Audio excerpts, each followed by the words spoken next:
আসসালামু আলাইকুম। প্রিয় শ্রোতা, দিগন্তের আলোর পক্ষ থেকে আপনাদের প্রতি রইল আন্তরিক শুভেচ্ছা। আসছে পহেলা বৈশাখ, আর এই বিষয়টিকে নিয়ে আমরা ভিন্নভাবে সাজিয়েছি আমাদের আজকের অনুষ্ঠান।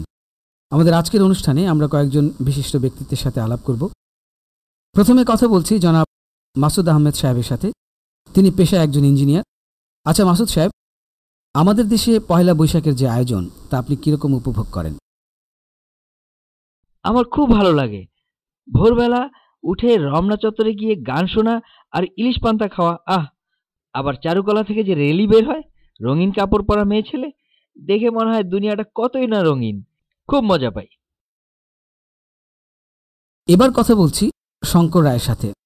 পেশায় উনি একজন ব্যবসায়ী। আচ্ছা শঙ্কর রায়, এই যে পয়লা বৈশাখ আসছে, তা কেমন উপভোগ করেন এই অনুষ্ঠান? আমাদের বিস্তারিত বলবেন কি? নমস্কার। এটাকে অনুষ্ঠান বলছেন কেন? এটা তো আমাদের বিশেষ পুজো। এই দিনে তো একটি নয়, অনেকগুলো পুজো আছে আমাদের। তাই নাকি? কি বলেন, আপনি জানেন না?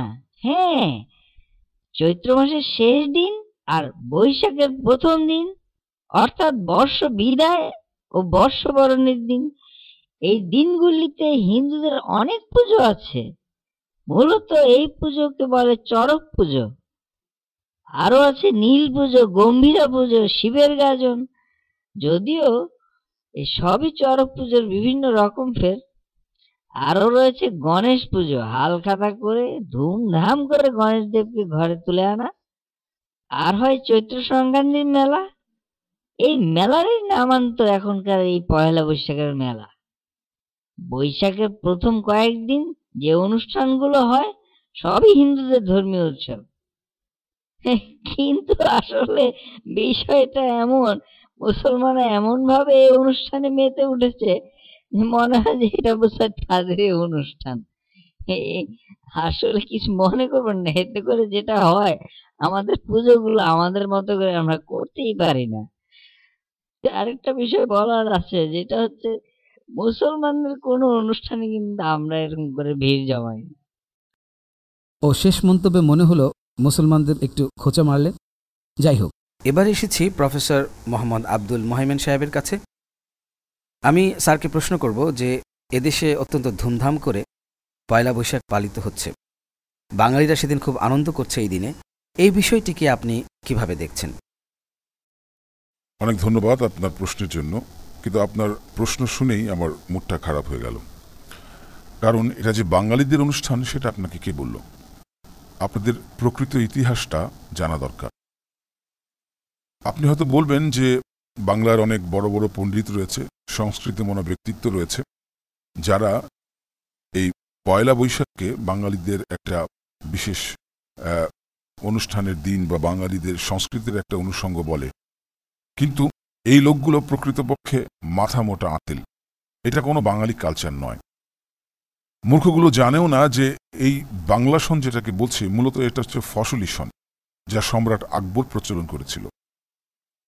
কারণ আকবর চেয়েছিল যে আরবি সনকে প্রাধান্য না দিয়ে সৌরসন চালু করতে, আর ফসলের সাথে যেহেতু খাজনা তোলার একটা বিষয় রয়েছে, সেই সুবিধার্থে সে এই ফসলি সন চালু করেছিল।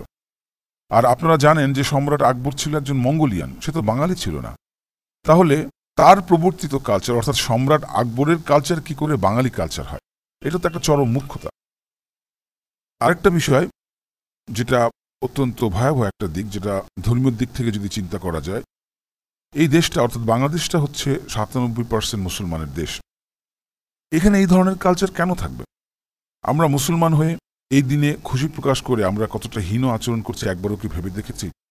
আমরা যে ইসলামের বিরুদ্ধাচরণ করছি সেটাকে আমরা একবারও চিন্তা করছি?